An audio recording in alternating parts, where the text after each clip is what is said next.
Hi, I'm Jeff Gilliam, and this is the second video in my Zen and the Craftsman Drummer series. I'll be spending more time in this and subsequent videos demonstrating exercises and less time talking, which I did a lot of in Lesson 1. With that in mind, let's get started by taking the concepts from the unbendable arm, explained in Lesson 1, and applying them to the craft of drumming. To do that, I'll introduce some exercises I call 3 for the price of 1. Okay, so we'll start this exercise playing some air drum and reviewing the unbendable arm, particularly the hand position. So as you may recall, the idea is to have focus intent, not too much tension, not too relaxed. It's that middle zone I call it the Goldilocks zone. So if I get my hand in that position, in that state, it's very relaxed, fingers are extended. If I grab a stick and drop it in there and wrap my fingers around, I have a pretty decent grip. I'm not going to go to details on grip. That's a lot of teachers have opinions about that. I'm just not going to go there. I'm going to talk some general things, and what I'm going to talk about is relaxation and having all my fingers in contact with that stick, no matter what my grip is. So right now I'm using sort of a thumb up French grip, and I'm going to start moving sort of a large motion very slowly. And I'm going to steal another exercise from the Keto here, and it's sort of an awareness exercise. What I want you to do is, as you do this, bring your awareness to the stick, to your hand, to your shoulder. This is an awareness exercise, and I want you to stop at any point, midpoint, bottom, top. Stop and bring your awareness to the stick, to your fingers, to everything. See that you don't have any tension creeping in. This is very slow. Practice this for a minute or so. It's about finding that tension. Right now I have a little tension in my shoulder. That's where I carry a lot of it. Relax that out.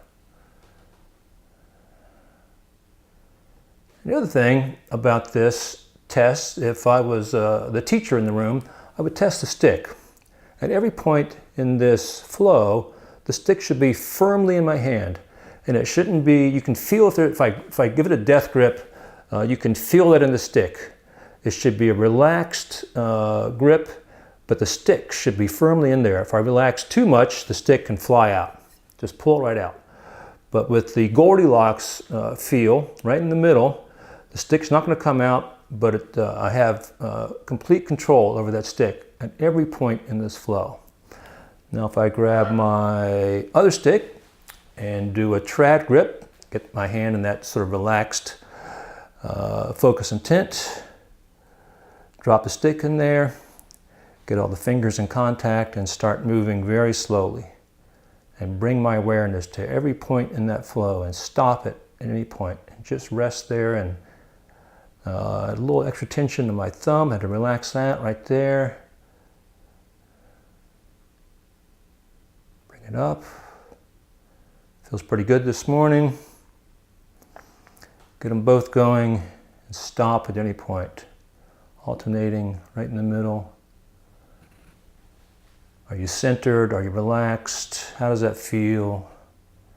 This is a very simple, but I think a powerful awareness exercise. And you can do it with any type of stick, on any instrument, any grip, doesn't matter. It's about slowing things down and finding that tension, keeping it relaxed. Now with both sticks in my hand, match grip this time, I'm going to talk about stick bounce. So the slow motion, if I start adding some velocity, I'll do one stick for now. Adding some velocity, notice the bounce that happens. The bottom of the stroke, the stick goes down, hits an imaginary drum, and bounces up. Now, too much tension, watch what happens. Boom, it just sticks. There's no bounce.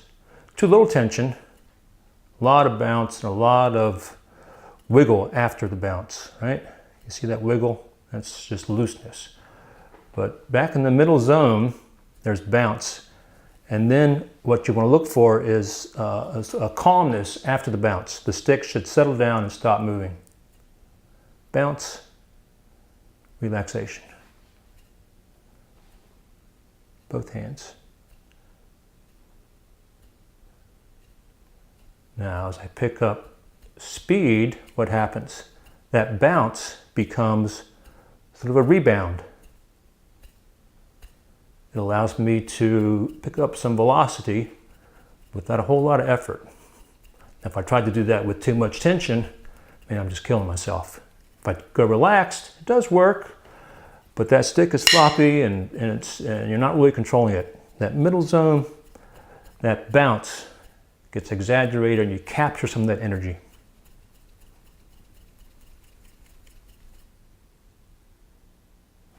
Now I want to talk about some large arm motions.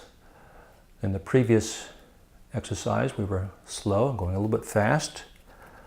But now, imagine a fortissimo, really large stroke, bringing your whole arm in. It's really big. And I'm exaggerating a little bit here. I'm bringing my elbow out. So I want you to imagine throwing a baseball or a football or flicking water off your fingers. It's like a whipping motion. So the energy is coming from your upper arm out here and flying down the end of the stick. The challenge is to keep your shoulder down for this. A lot of people raise their shoulders. I fight that battle sometimes myself. So it's very relaxed. Again, that Goldilocks grip.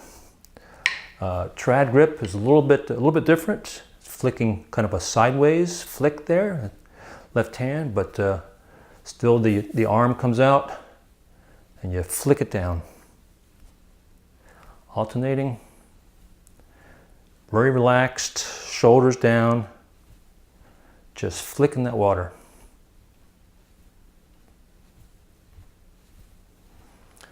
Playing loud is more energy, but it's not always more effort, if that makes sense.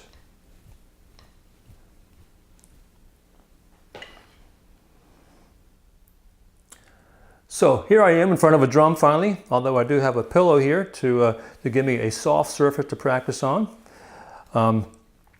So we were just working on the large strokes. Here they are on a pillow. Now if I want to use these same strokes and go to a double stroke roll, there we go, double stroke roll with the same large drum strokes. Maybe a little faster there. So right hand alone, ba-da, ba-da, ba-da, ba-da, ba-da. So I'm getting a large stroke and then a sort of a bounce. Although no bounce on this pillow, it's coming from my wrist, my fingers, my hand. It's almost a no effort stroke. Now what if I want to push those together, and so instead of bada bada, now I have bada bada bada bada bada bada. Looks like this. Again, I'm using the large stroke with the small beat in between is almost a freebie. Left hand.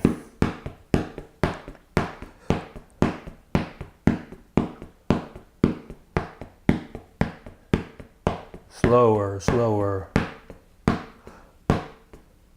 It's that large stroke.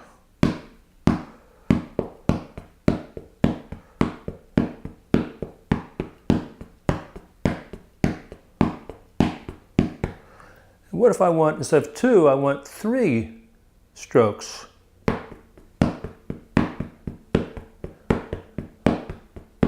Looks like that. Slow it down.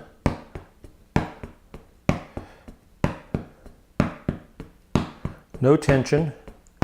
Goldilocks grip.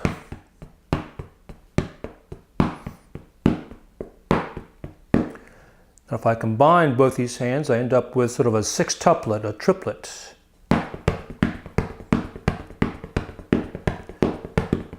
Large strokes, like that.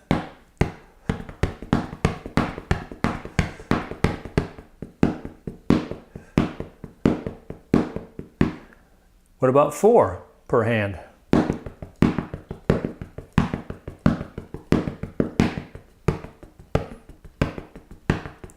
Again, the effort is the large stroke.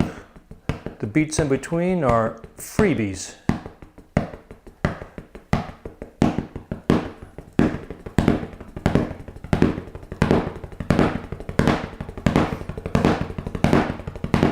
Three. Slower. Bum, bum. The energy comes from the large strokes. There you go, 3 for the price of 1. I recommend that you carve out some time in your practice to make the slow stroke exercise part of your routine. It only takes a minute or two to do this and really connect with your stroke, finding those little bits of tension that can creep in and become habits. Then for the 3-for-1 technique, start slowly, don't rush. Especially if this is something new to you, take your time. If it's not new to you, then be aware of any tension, especially in your shoulders, that may creep in when you do this. It needs to flow from the shoulders down to the ends of their sticks. In the next lesson, I want to share several exercises that I've borrowed from Tai Chi. These are large movement exercises that I find useful when playing drum set, mallets, timpani, instruments that take up substantial real estate. Till then, take care and keep on drumming.